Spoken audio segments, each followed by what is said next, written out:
Digitalisasi jadi cara ampuh untuk bangun strategi. Namun faktanya, masalah baru datang silih berganti. Kebebasan dianggap sebagai mimpi. Sampai kita lupa untuk saling berbagi. Kekayaan juga bukan hanya soal materi. Tapi bagaimana kita bisa menggali potensi diri? Hargai setiap yang dimiliki untuk bisa terbuka dan saling menghargai.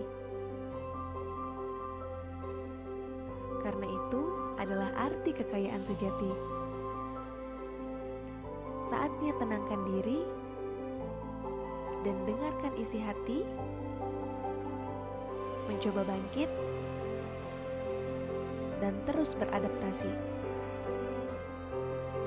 Agar semua rencana berjalan sesuai kehendak hati.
Menjalani hari di tengah pandemi.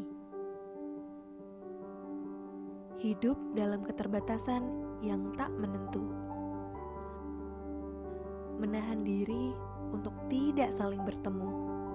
Keadaan memaksa kita untuk beradaptasi. Mencari cara agar semua bisa terkendali.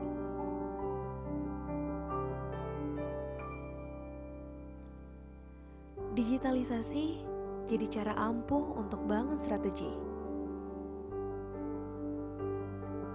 Namun faktanya, masalah baru datang silih berganti. Kebebasan dianggap sebagai mimpi. Sampai kita lupa untuk saling berbagi. Kekayaan juga bukan hanya soal materi. Tapi bagaimana kita bisa menggali potensi diri?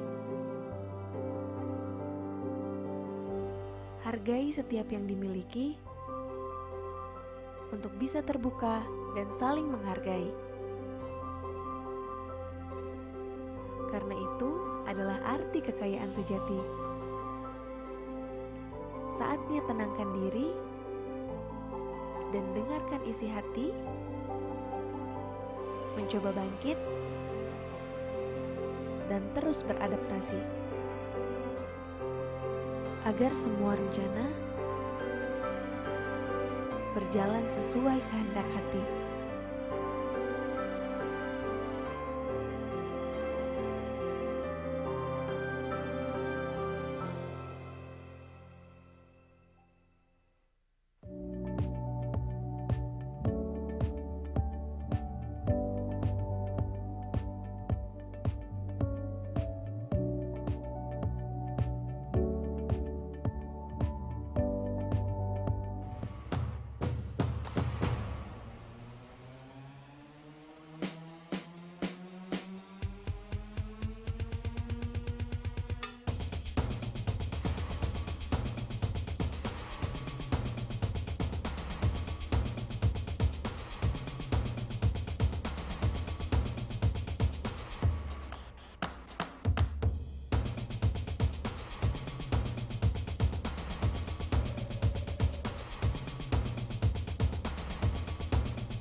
siang, selamat datang kembali teman-teman. Masih dalam rangkaian World Wisdom 2021, Wellness to Wealth di kelas Health ya hari ini ya. Persembahan dari Permata Bank tentunya. Bersama saya Bunga Harumdani, bersama-sama kita akan menyaksikan workshop dengan topik Mindfulness, Managing Physical and Emotional Pain yang dipersembahkan oleh Permata Mobile X. Namun sebelum itu saya ingin menginformasikan kembali bahwa Permata Bank memberikan tanda partisipasi berupa sertifikat sebagai bentuk apresiasi kepada para peserta yang sudah bergabung di kelas ini. Bagaimana caranya? Caranya mudah seperti biasa, silahkan cukup scan QR Code yang ada pada layar Anda. Nah ini dia. Dan Permata Bank akan memberikan Anda sertifikat secara online. Nah, kalau gitu saya langsung saja mengundang pembicara kita di sesi ini. Bersama saya nanti akan ada Bapak Reza Gunawan nih, Holistic Healing Expert yang akan menyampaikan materi. Tapi sebelumnya bagi teman-teman yang ingin bertanya silahkan tulis pertanyaan di chat box dengan format nama, spasi pertanyaan. Sesi Q&A akan dilakukan apabila masih ada waktu tersisa. Oke, itu dia. Dan langsung saja saya sapa sudah hadir bersama kita di sini. Selamat siang Mas Reza Gunawan. Selamat siang Bunga, apa kabar? Selamat siang Mas, halo. Senang sekali nih bisa bertemu walaupun secara virtual. Alhamdulillah baik. Virtual, ya betul. Mas Reza sendiri gimana kabarnya? Baik, baik, terima kasih. Senang sekali kali ini bisa mengisi kembali Wealth Wisdom. Ini Mhm. Wealth Wisdom pertama yang virtual. Ya, Waktu itu saya sudah pernah, kalau nggak salah 2 atau 3 kali di tahun-tahun sebelumnya, tapi waktu itu wah, acaranya masih offline, ya. offline. Jadi ini pertama kalinya secara virtual ya Mas ya. Pertama kali Nah, virtual, hari betul. ini Mas Reza akan menyampaikan mengenai self healing. Ini adalah salah satu teknik mandiri, tak hanya untuk menjaga kesehatan fisik aja ya Mas ya, namun juga untuk mengelola mental dan emosi gitu ya. Jadi bisa Ya, dibilang ya. ini apa tuh? Mind over body gitu ya Mas ya. Mungkin bisa dibilang seperti itu, ya. Lalu seberapa Benar. efektif nih aplikasi metode self healing ini bagi kesehatan? Langsung saja silahkan Mas Reza untuk menyampaikan paparan. Baik, terima kasih banyak Bunga. Saya izin untuk share screen karena ada beberapa slide untuk membantu peserta. Tapi sebelum saya share screen, mungkin saya mau mengucapkan salam dulu. Selamat datang seluruh peserta. Terima kasih banyak sudah meluangkan waktunya untuk hadir di sesi hari ini. Dan tentunya juga tidak lupa saya mengucapkan terima kasih pada Permata Bank yang kembali mengundang saya untuk berpartisipasi dalam acara yang sangat keren dan penuh manfaat ini. Hari ini saya akan tidak hanya sekedar bicara dan presentasi, tapi akan memberikan sebuah protokol self healing yang sangat teknis, ya sangat teknis, dan kita akan praktek bareng. Jadi teman-teman yang mengikuti sesi ini, saya harapkan untuk mempersiapkan beberapa hal untuk kita berpraktek bareng, ya. Sebentar, saya share screen-nya.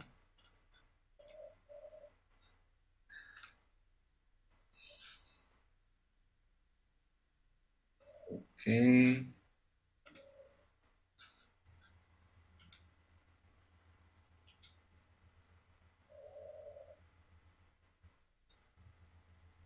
Ya, ini screen-nya. Baik. Jadi untuk kelas hari ini, saya butuh Anda untuk meluangkan waktu untuk ngambil pensil atau pen dan beberapa kertas kosong. Boleh juga buku kosong, boleh juga kertas kosong karena salah satu exercise yang kita akan lakukan nanti melibatkan menulis. Untuk itu, saya berikan waktu teman-teman, maaf nggak lama, 1 menit saja untuk ambil kertas dan alat tulis. Silakan.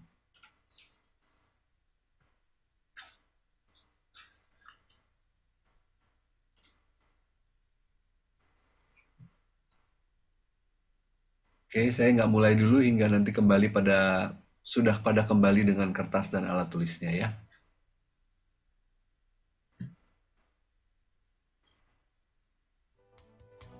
Oke, 1/2 menit lagi.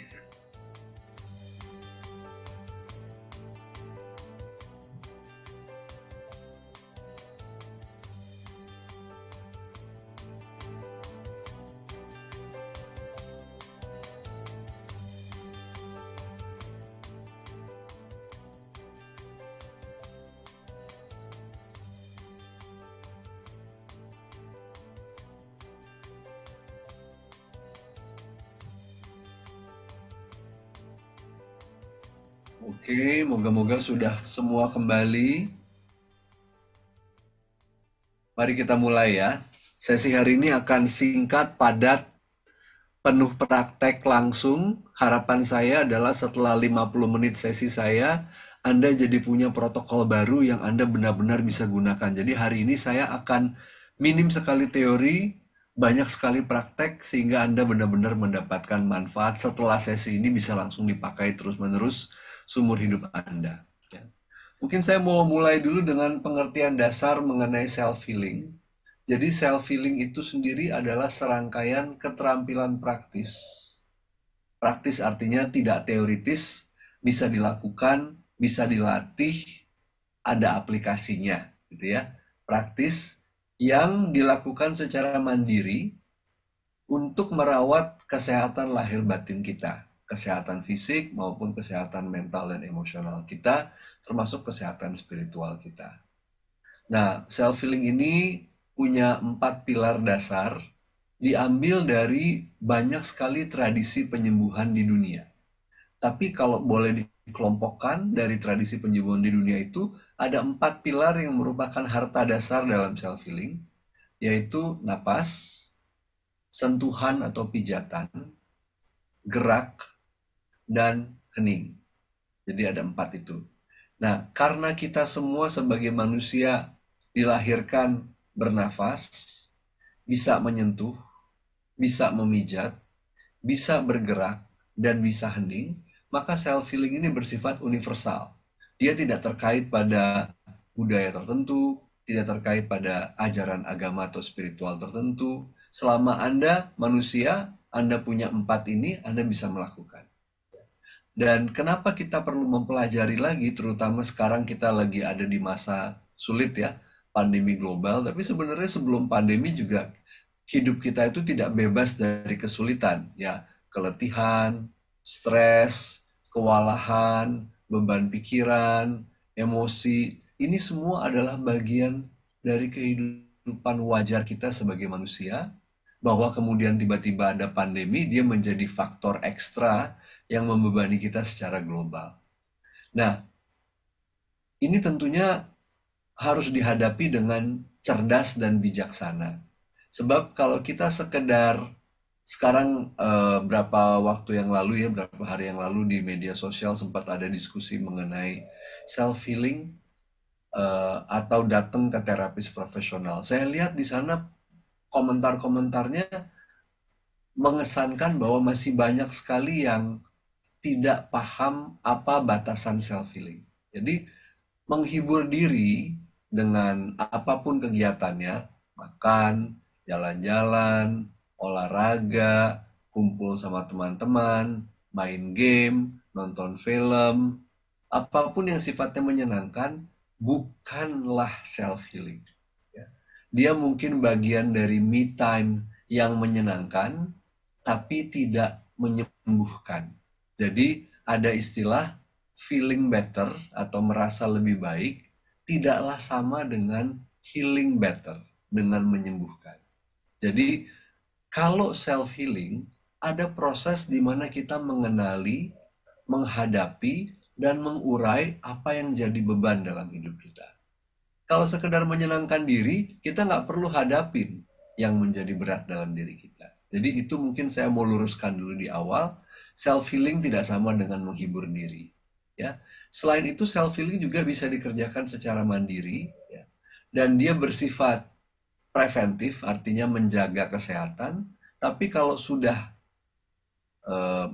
terganggu kesehatannya, baik kesehatan mental maupun fisik, bisa dipakai untuk menyembuhkan juga. Tekniknya sama. Ya. Dia bersifat menyeluruh, artinya dia tidak satu organ saja, tapi seluruh organ tubuh, seluruh pikiran, seluruh emosi, seluruh jiwa ikut diselaraskan secara sekaligus. Dia bersifat alamiah, dan dia bisa dipakai untuk menyembuhkan hingga akar. Ya. Nah, karena tadi saya lagi diskusi mengenai perdebatan di media sosial beberapa hari yang lalu, saya mau bilang bahwa kita tetap perlu terapis profesional, kita tetap perlu dokter, kita tetap perlu psikolog, kita tetap perlu psikiater, tetapi kita juga perlu self-healing. Sebab kalau kita tidak, pertama, kalau kita sakit atau stres, itu kebanyakan bukan karena dokter, bukan karena psikolog, bukan karena psikiater, tapi karena pilihan-pilihan hidup kita sendiri. Karena kelalaian kita dalam menjalankan tanggung jawab kita untuk memelihara hidup. Sehingga harusnya yang namanya sakit dan stres itu juga sebagian kita atasi secara mandiri. Orang bikin problemnya mandiri, masa solusinya kita serahkan total sama orang lain, gitu ya. Nah, kalau perkiraan saya dari pengamatan saya mengajar self-healing sejak tahun 2004, 70% masalah dan penyakit kita bisa selesaikan dengan self-healing.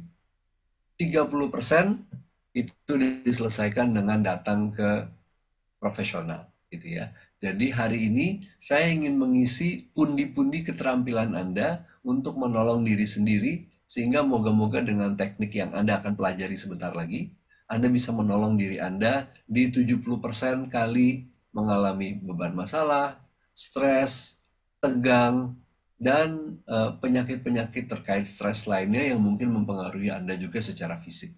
Ya. Oke, mari kita mulai dengan teknik pertama. Oh sorry, saya mau kasih outline dulu sebelum masuk ke teknik pertama. Jadi ini protokol baru yang baru saja saya ramu. Sebenarnya terdiri dari teknik-teknik individual yang sudah lama saya pakai, sudah belasan tahun saya pakai. Tapi hari ini, hari pertama, saya ingin perkenalkan ke publik sebagai satu protokol lengkap. Saya sebut protokolnya namanya nafas nulis sentuh. Ya. Nafas nulis sentuh. Terdiri dari 3 teknik. Teknik yang pertama adalah teknik pernafasan. Teknik yang kedua berhubungan dengan teknik menulis, makanya tadi saya minta Anda siapkan kertas dan pena buat sebentar lagi kita praktek. Lalu teknik yang ketiga melibatkan sentuhan. Jadi ada 3. Nah, setelah ini kita akan langsung praktekkan satu persatu. Setelah Anda praktekkan, saya akan jelasin manfaatnya. Tapi kita lebih baik mengalami dulu, baru mengerti. Ya. Baik, kita mulai dengan teknik pertama, yaitu nafas. Silakan Anda ambil posisi duduk yang nyaman. Nantinya kalau Anda di rumah berlatih, boleh dalam posisi duduk, boleh juga dalam posisi berbaring.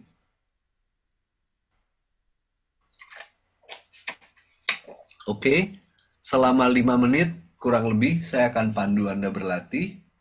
Dengarkan saja, ikuti panduannya. Lupakan apapun teknik-teknik lain yang sebelumnya Anda pernah pelajari, supaya batin Anda seperti cangkir yang kosong bisa mengikuti panduan dengan jernih, tanpa interpretasi alternatif yang macam-macam. Ya. Saya akan memberikan beberapa panduan dalam bentuk kata-kata untuk membantu Anda hadir saat ini. Silakan duduk nyaman. Boleh bersandar.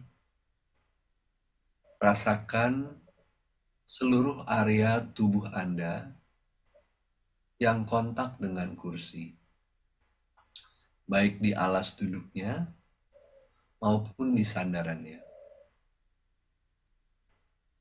Biarkan tubuh Anda dibantu oleh gravitasi sepenuhnya beristirahat di kursi ini. Perlahan-lahan pejamkan mata Anda. Letakkan kedua telapak tangan Anda di pangkuan. Boleh menghadap bawah telapak tangannya. Boleh juga menghadap atas. Ketika mata Anda terpejam dan telapak tangan Anda di pangkuan, arahkan seluruh perhatian Anda ke dalam tubuh ini. Dan instruksi pertama, rasakan tubuh Anda yang sedang bernafas.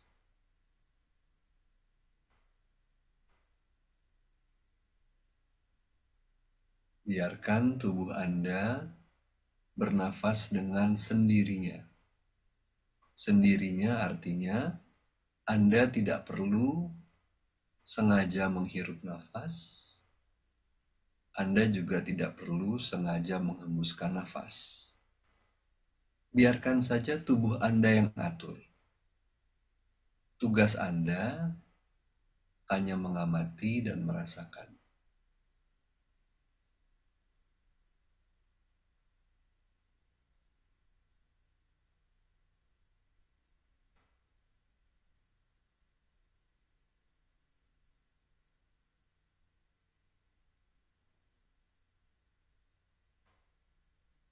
Sekarang coba periksa di bagian tubuh mana yang paling mudah bagi Anda untuk merasakan nafas. Di sebagian orang biasanya terasa di kembang kempisnya perut. Kalau nafas masuk, perutnya mengembang, nafas keluar, perutnya mengempis.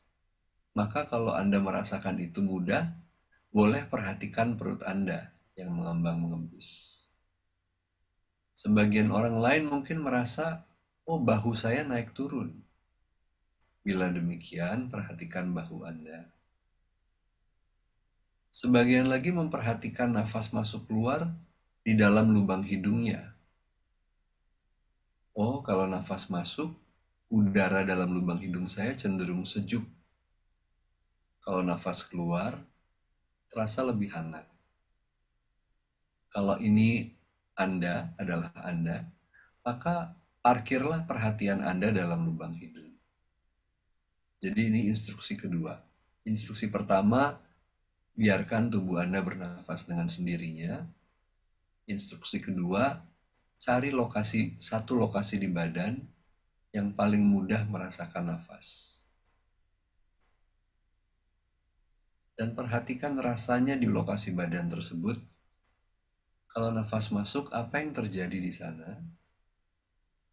Kalau nafas keluar, apa yang terjadi di sana?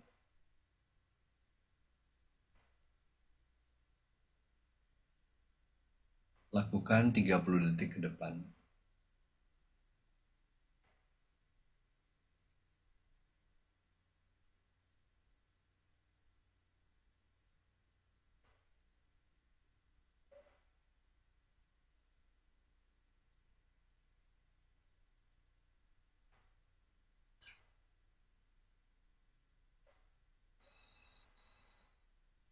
Oke, sekarang instruksi ketiga.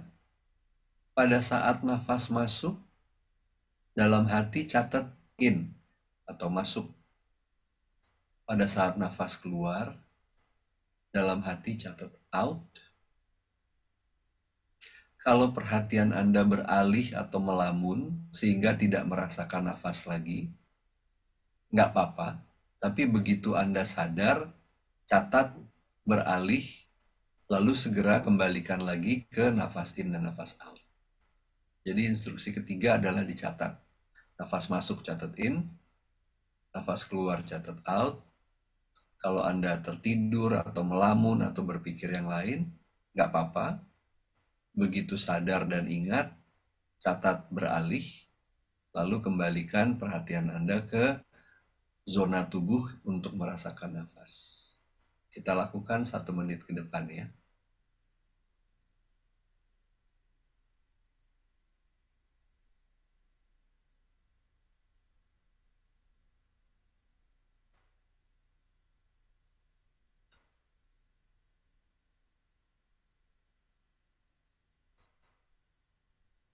Kalau nafas Anda pendek, biarkan dia pendek. Tidak perlu dinilai kurang baik. Kalau nafas Anda panjang, tidak perlu diperpanjang. Benar-benar biarkan tubuh Anda bernafas apa adanya. Yang penting catat in dan out-nya.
Oke, bila Anda merasa sudah cukup, silakan kembali membuka mata Anda.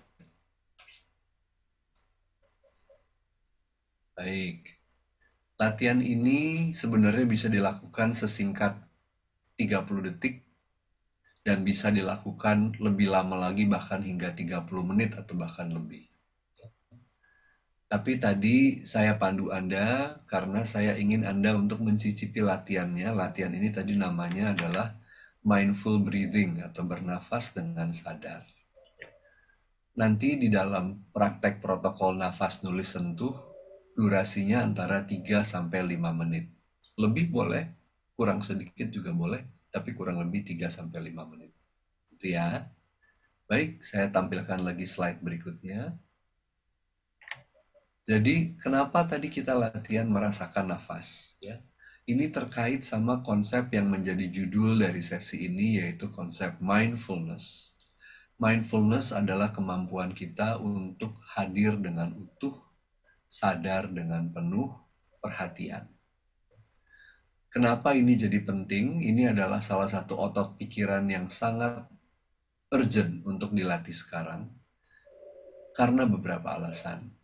Pertama, pikiran kita ini tidak terlatih untuk hadir di sini kini, di saat ini, di tempat ini. Pikiran kita lebih mudah terhisap ke masa lalu atau terpeleset ke masa depan. Masa lalu mungkin mempermasalahkan memori-memori atau kenangan yang sudah lewat, yang sebenarnya udah nggak bisa diapa-apain lagi, tapi kita pikirin terus. Jadi kita tidak mampu melepas, tidak mampu move on, tapi beban akibat memori tersebut kita gendong terus sampai sekarang. Karena pikiran kita terjebak di masa lalu. Tubuh kita ada di masa kini, pikiran kita terjebak di masa lalu. Atau sebaliknya, pikiran kita terpleset ke masa depan. Khawatir nanti begini, khawatir nanti begitu, takut kalau gini, takut kalau gitu. Badan kita hadir sekarang, pikiran kita sudah jadi narapidana di masa depan. Terjebak di sana, dia tidak bisa berhenti mempermasalahkan karena dia terlalu banyak takut, khawatir, dan gelisah. Nah, ini sekarang menjadi sumber stres yang besar. Karena kita nggak tahu bagaimana seni hidup di sini kini. Nah, waktu tadi Anda latihan merasakan nafas, nafas adalah salah satu fitur tubuh yang istimewa. Karena dia hanya terjadi di sini kini. Coba kalau saya minta Anda merasakan nafas Anda 5 detik yang lalu atau 5 hari yang lalu, tentu nggak bisa karena nafasnya sudah lewat. Yang Anda bisa rasakan hanya nafas sekarang. Demikian pula kalau saya minta Anda merasakan nafas yang akan terjadi 5 jam dari sekarang, belum bisa karena nafasnya belum terjadi. Jadi begitu Anda mengantarkan perhatian Anda pada nafas, otomatis kehadiran Anda jadi ada di sini kini. Dan ketika Anda hadir di sini kini, Anda mulai bisa membedakan, oh iya, nggak bunyi lagi. Nah, gitu. Sini kini adalah realita. Yang saya permasalahkan di masa lalu adalah gudang kenangan, dan yang saya permasalahkan di masa depan adalah baru hayalan, belum tentu kejadian seperti yang saya bayangkan. Nah, dengan sering melatih teknik yang tadi boleh dilakukan sendiri juga, tidak harus bareng selalu dengan nulis dan sentuh. Lama-kelamaan otot kita untuk hadir, jejak di sini kini itu akan semakin kuat. Kemudian kita mengamati nafas. Saya tadi minta Anda untuk merasakan seperti apa sih nafas masuk, seperti apa nafas keluar. Dan kalau nafasnya dangkal atau pendek, biarkan saja. Kalau dia panjang atau dalam, biarkan saja. Apa yang kita latih di sini? Kita melatih kemampuan untuk mengenali realitas ini kini. Oh, nafas saya lagi pendek. Oh, nafas saya lebih panjang dari yang sebelumnya. Oh, nafas saya kok jadi dangkal. Oh, nafas saya tersengal-sengal. Tapi kita lakukan itu dalam rangka mengenal, bukan untuk mengubah atau memperbaiki. Jadi di dalam kualitas mengenal juga ada kualitas memahami, dan juga ada kualitas tidak menilai atau tidak menghakimi. Kita melatih yang namanya non-judgmental awareness atau kesadaran yang tidak menilai. Nah, ketika ini dilakukan terus-menerus, maka akan muncul tiga buah dari mindfulness. Yang pertama, kita jadi hidup lebih sadar. Kedua, ada efek samping kita lebih tenang. Dan ketiga, ada efek samping kita lebih bijaksana. Sadar, tenang, dan bijaksana. Misalnya, kita tipe orang yang sedikit-sedikit marah, sedikit-sedikit tersinggung. Sebenarnya hati kita bukan orang jahat, tapi kita mudah tersinggung, atau kita mudah marah. Nah, ini kan kadang-kadang sudah menjadi bagian refleks di dalam kepribadian kita. Tapi kalau Anda melatih otot sadar, tenang, dan bijaksana melalui latihan mindfulness, lama-kelamaan refleks Anda ini akan melonggar. Sehingga Anda jadi punya pilihan untuk merespon pada situasi-situasi yang muncul secara lebih bijaksana. Dan pada akhirnya, otot mindfulness ini menjadi dasar dari resiliensi mental emosional. Resiliensi itu adalah ketangguhan, keuletan, kekuatan mental kita. Kita sekarang sudah pandemi 1,5 tahun lebih. Banyak di antara kita yang merasa letih, marah, bosan, frustrasi, takut, putus asa, jatuh mental. Tapi tidak semua. Kenapa? Karena kekuatan mental kita berbeda-beda. Nah, latihan mindfulness ini bagaikan Anda nge-gym buat mental Anda. Jadi, rajin-rajinlah berlatih mindful breathing. Perlahan-lahan Anda mengumpulkan kekuatan mental, kekuatan jiwa, memupuk sadar, tenang, dan bijaksana, sehingga lebih mudah untuk menghadapi hidup. Kan topik kita hari ini adalah dealing with pain. Jadi kita nggak bahas yang happy-happy. Kalau happy kita nggak perlu belajar seninya. Tinggal nikmatin saja happiness-nya. Yang kita perlu belajar adalah seni menderita dengan terampil. Karena kalau nggak terampil, deritanya lebih pedes, deritanya lebih pahit, deritanya lebih lama. Oke? Baik. Jadi sekarang kita akan latihan teknik yang kedua, yaitu menulis ekspresif. Ya. Teknik menulis ekspresif ini kalau Anda nanti praktek full, lakukan minimum 10 menit, maksimum 15 menit. Ya kalau sampai 20 menit masih nggak apa-apa lah. Tapi karena hari ini kita ada di workshop yang sangat singkat, saya akan berikan Anda waktu 5 menit saja untuk menulis. Ya. Untuk itu, siapkan pena dan kertas Anda. Saya akan jelasin instruksinya dulu. Ya. Jadi, waktu Anda menulis, pertama, nulislah dengan pengertian bahwa apapun yang Anda tulis ini buat matamu sendiri. Artinya Anda tidak perlu menunjukkan atau membiarkan orang lain membaca hasilnya. Kedua, tulis tangan atau ketik. Tapi belakangan saya selalu rekomendasi tulis tangan, karena proses di otak kita, waktu kita menulis tangan, itu beda sekali dinamikanya di otak dengan waktu mengetik. Dan untuk konten-konten yang sifatnya emosional, saya merasa nulis tangan itu lebih ekspresif. Ketiga, ini kalau Anda lakukan secara terpisah,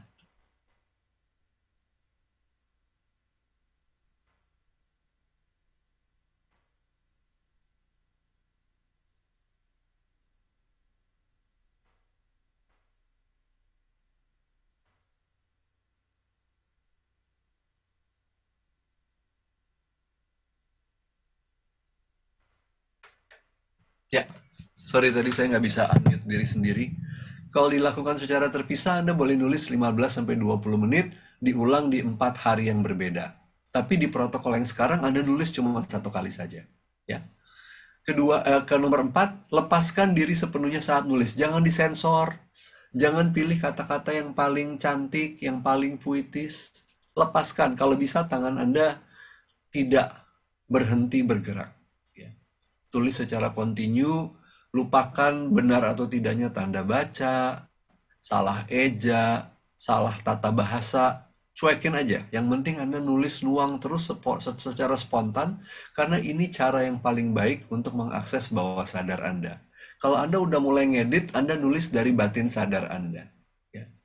Nah, apa yang Anda tulis apapun yang jadi beban terberat Anda saat ini, atau stres yang lagi Anda hadapi, atau trauma yang paling kuat yang Anda rasa pernah Anda rasakan atau Anda alami. Ya. Tuliskan semua pikiran dan emosi terdalam, tuliskan apa yang terjadi, event, dan feeling apa yang Anda rasakan tentang apa yang terjadi. Ya. Kaitkan dengan relasi siapapun yang terkait dalam masalah tersebut, situasinya maupun waktunya, dan kalau sudah selesai menulis, Anda boleh simpan hati-hati agar tidak dibaca orang lain atau langsung dimusnahkan. Ya, oke. Jadi sekarang instruksinya Anda akan menulis selama 5 menit, dan tulisan Anda ini, Anda nulis apapun yang mengganggu pikiran atau emosi Anda saat ini. Tulis lepas, tangan jangan berhenti. Kalau salah nggak usah dicoret, terusin aja. Saya akan berikan waktu 5 menit. Dan saya akan pasangkan musik instrumental sebentar ya. Share screen.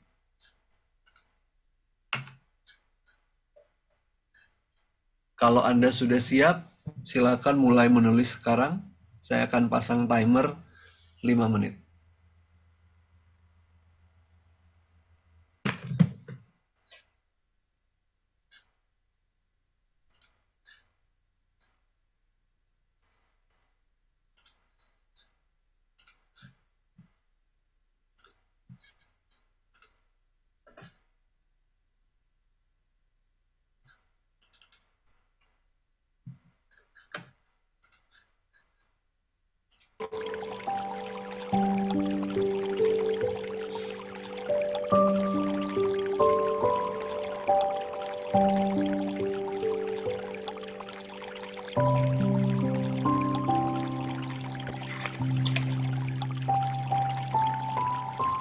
Tuliskan segala yang mengganggu pikiran dan perasaan Anda tentang satu masalah.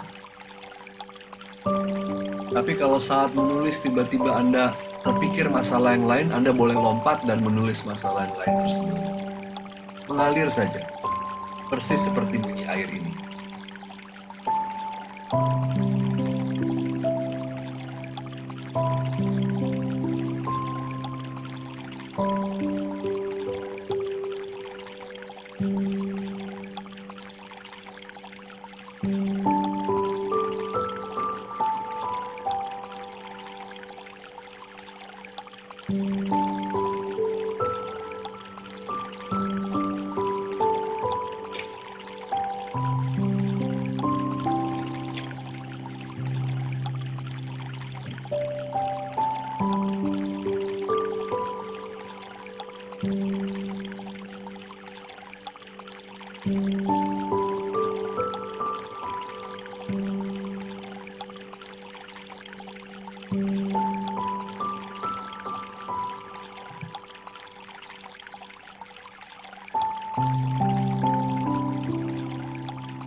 Panitia, mungkin slide saya tetap bisa ditampilkan.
Oke, saya berikan waktu beberapa detik, mungkin setengah menit untuk menuntaskan tulisan Anda.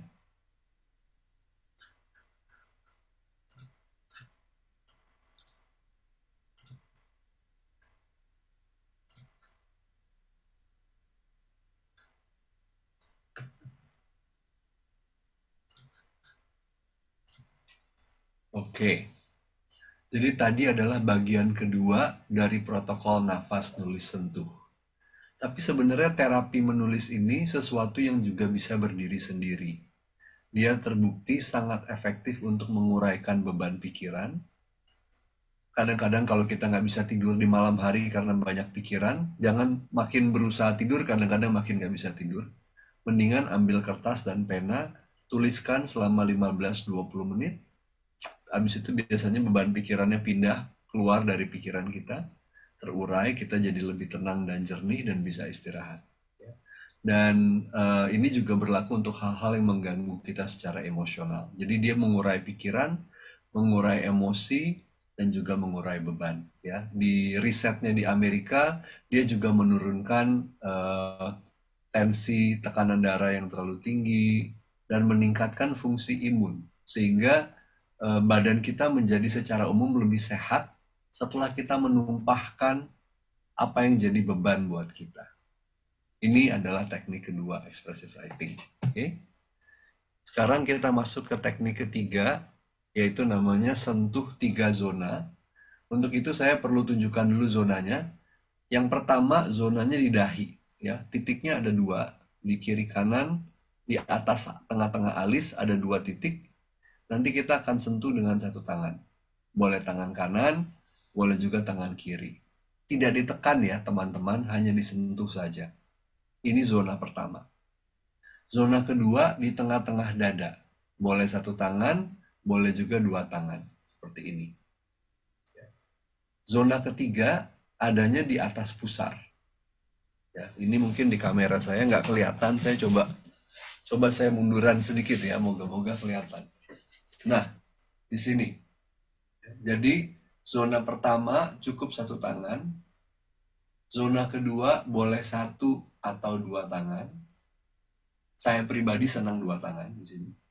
Dan zona ketiga 2 tangan di pusar. Oke, itu instruksinya. Nah, ini punya instruksinya singkatannya CRAI. K-R-A-I. Singkatan dari kenali.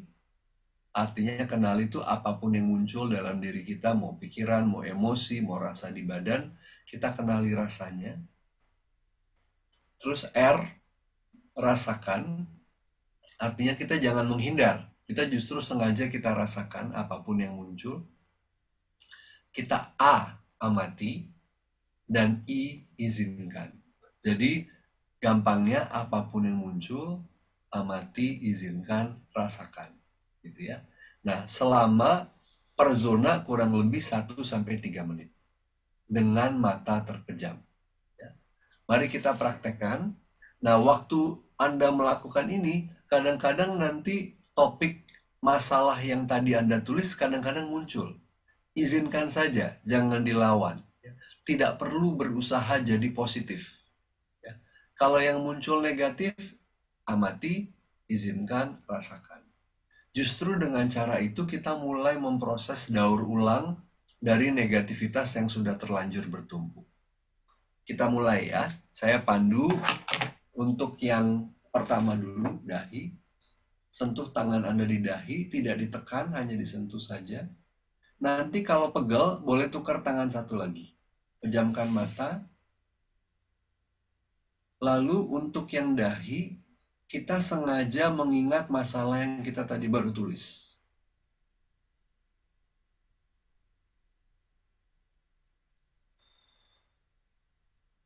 Lalu kita kenali apapun rasa dan pikiran yang muncul saat mengingat masalah tersebut. Rasakan apapun rasanya. Rasa di sini bisa artinya emosi yang muncul atau rasanya di badan seperti apa. Amati. Amati juga bisa kita sebut sebagai dengarkan. Amati atau dengarkan ke dalam.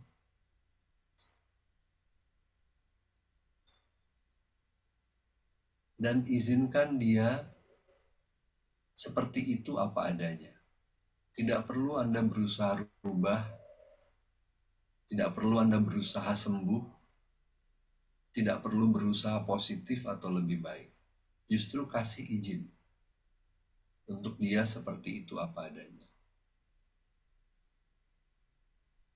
Oke, lanjutkan 1,5 menit lagi. Kembali ingat masalahnya. Kenali masalahnya.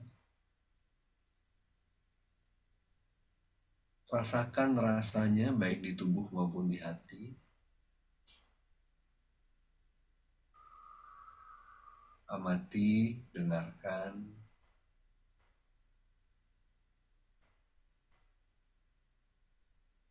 Dan izinkan.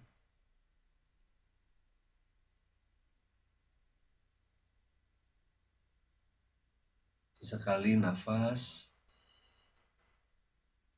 Oke, kembali. Kalau tangannya pegel boleh tukeran ya.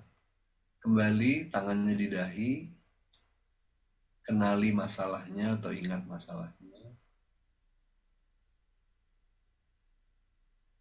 Rasakan rasanya. Baik di badan maupun di perasaan hati.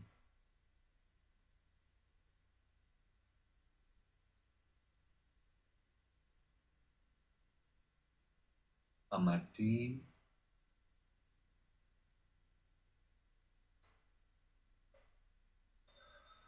Dan izinkan.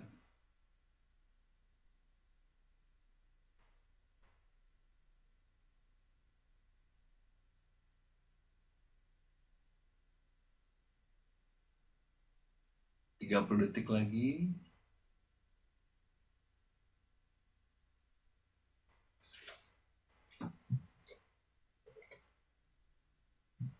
Oke, sekarang kedua tangan ke tengah-tengah dada. Tidak ditekan, hanya disentuh saja. Slide saya tolong ditampilkan lagi, panitia. Terima kasih. Kedua tangan di dada. Yuk kembali kita pakai mantra kerainya, kenali apapun yang sedang Anda amati sekarang. Kenali rasanya di badan, di perasaan hati.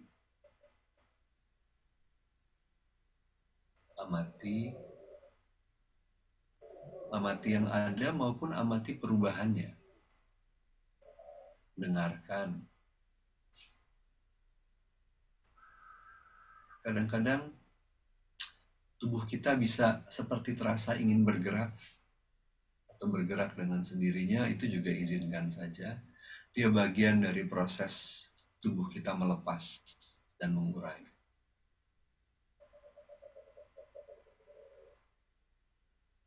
Dan apapun yang Anda amati, dengarkan, dan rasakan, semuanya diizinkan. Tidak kita tuntut dia untuk berubah.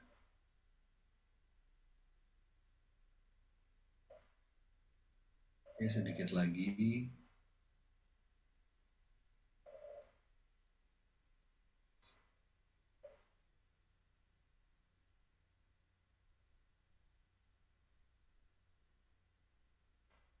Oke, sekarang pindah ke atas pusar.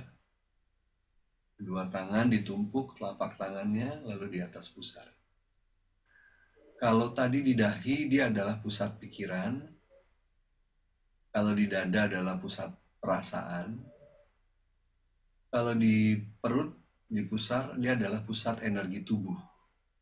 Jadi terkait sama kesehatan fisik kita. Kembali kita KRAI, silakan sekarang Anda mandu diri sendiri. Ingat saja singkatannya, K artinya kenali, R artinya rasakan, A artinya amati,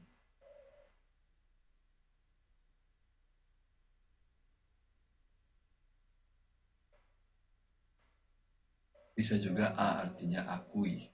Akui memang Anda sedang merasa seperti ini. Dan I artinya izinkan. 1 menit lagi.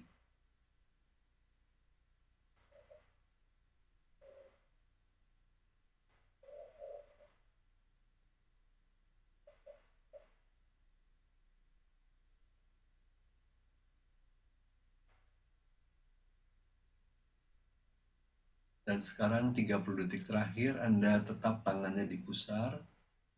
Tidak perlu lagi KRAI, cukup rileks saja istirahat dengan kedua tangan Anda di pusar. Berikan kesempatan buat tubuh dan batin Anda untuk berintegrasi selaras kembali.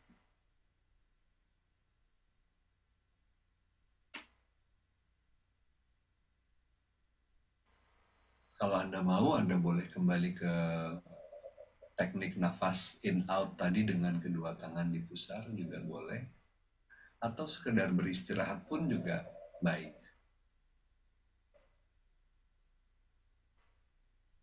Dan kalau Anda sudah siap, sekarang Anda boleh buka mata. Baik. Nah, demikianlah protokol yang Anda tadi coba pertama kali, yaitu namanya nafas, nulis, dan sentuh. Ya. Saya kasih ringkasannya. Pertama adalah nafas sadar in-out. Durasinya antara 3-5 menit. Dia melatih otot kita untuk sadar penuh, hadir utuh, dan dia berguna kalau kita ingin kembali ke pusat ketenangan diri kita. Ya. Tapi kalau sudah panik sekali, emosi sekali, dia nggak cukup. Dia perlu teknik yang lain sebagai penunjang. Tapi kalau Anda cuma sekedar gelisah, nggak sulit fokus, ini cukup untuk membantu. Ya. Dan tentunya kalau dilatih jangka panjang, manfaatnya semakin banyak. Yang kedua, Anda nulis ekspresif. Ini gunanya untuk mengurai beban masalah, mengurai stres, mengurai emosi, dan juga mulai menyembuhkannya. Anda menulis selama 10-15 atau 20 menit. Setelah itu langsung Anda sentuh 3 zona, di dahi, pusat pikiran, di dada, pusat rasa, dan di pusar, yaitu pusat energi tubuh, dengan mantra latihan KRAI, KRAI, kenali, rasakan, amati, izinkan, terus terakhirnya istirahat di pusar, baru selesai.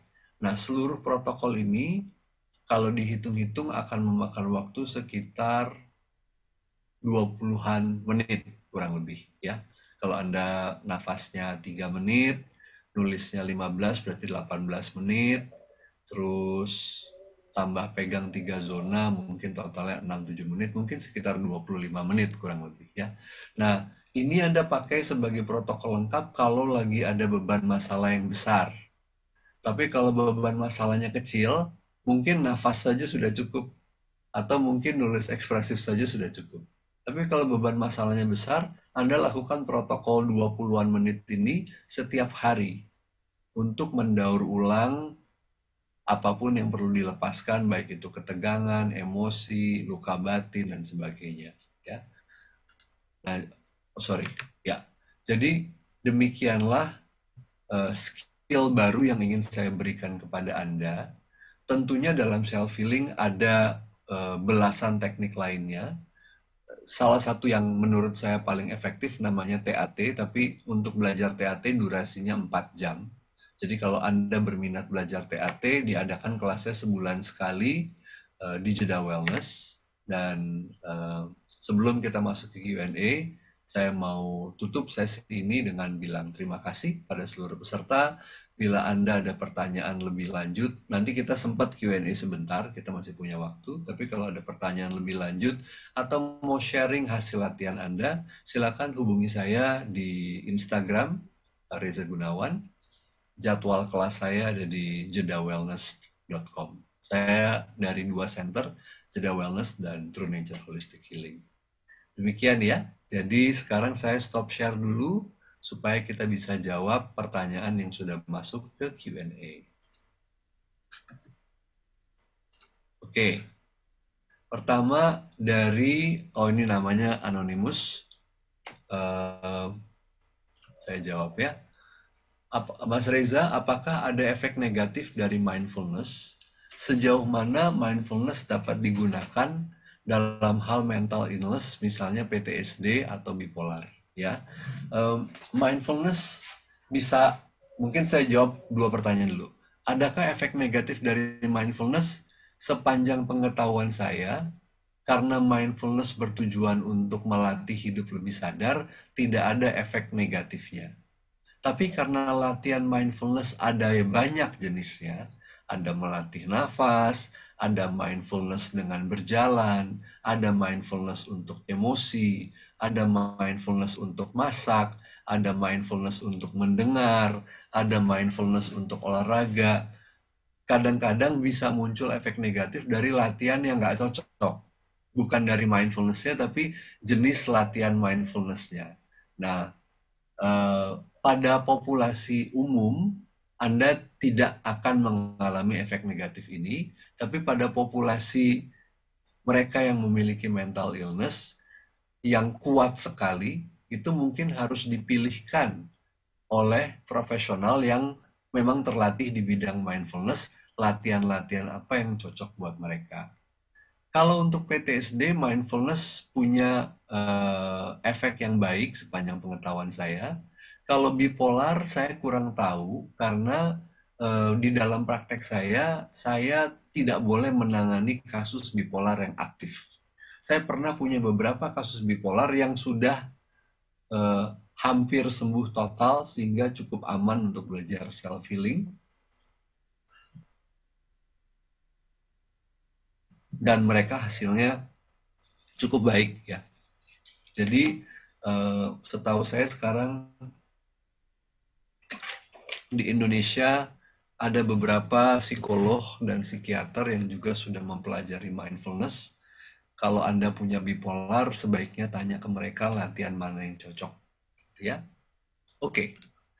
Pertanyaan kedua untuk moderator, saya nggak jawab, nanti moderatornya aja yang jawab. Pertanyaan ketiga tentang recording ini juga buat moderator. Lalu berikutnya dari Gung Sofia. Selamat siang Pak, senang rasanya ikut kelas sore hari ini.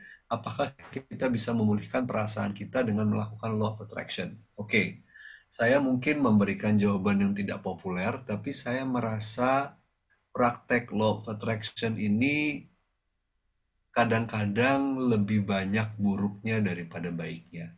Ya. Karena pertama, kita tidak bisa menghilangkan negatif dengan berusaha berpikir positif. Ya. Berpikir positif itu akan menyenangkan kita, tapi tidak menyembuhkan yang negatif. Contohnya, kalau kita anggap garam dan rasa asin itu adalah pikiran negatif, dan kalau kita anggap gula dan rasa manis itu adalah pikiran positif, dan kita anggap air putih ini adalah pikiran kita, air putih rasanya tawar. Artinya pikiran kita sedang tidak negatif dan juga sedang tidak positif. Ya. Kalau kita lagi merasa netral, berpikir positif dan mempraktekkan Law of Attraction mungkin tidak terlalu buruk. Karena artinya kita tambahkan gula supaya jadi air manis. Ya.